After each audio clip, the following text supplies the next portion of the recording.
अमेरिकेमध्ये Donald Trump प्रशासनानं travel ban म्हणजेच प्रवास बंदीच्या यादीतील देशांची संख्या 19 वरून आता जवळपास 30 पर्यंत वाढवण्यास सुरुवात केलेली आहे.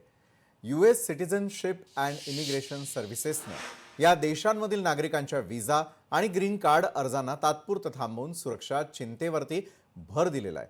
ही कडक भूमिका घेतली जाण्यामागं मुख्य कारण म्हणजे नुकत्याच वॉशिंग्टन DC मध्ये घडलेल्या गोळीबाराच्या घटनेचा संदर्भ आहे आणि या हल्ल्यामध्ये 2 नॅशनल गार्ड सदस्यांना लक्ष्य करण्यात आलेलं आहे, ज्यात एकाचा मृत्यू झालाय तर दुसरा गंभीररीत्या जखमी झालाय.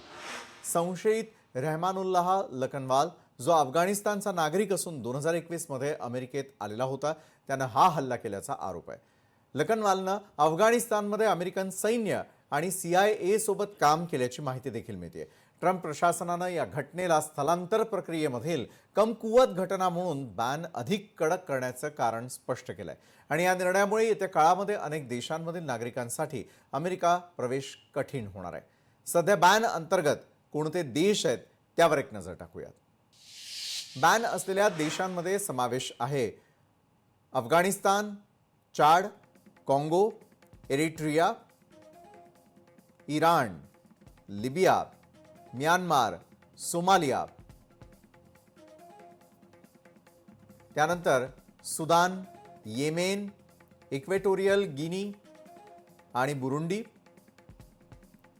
Cuba, Laos, Sierra Leone, Togo, Turkmenistan आणि व्हेनेझुएला. सध्या बॅन अंतर्गत नेमके कोणते देश आहे त्यावरती आपण नजर टाकतो आहोत.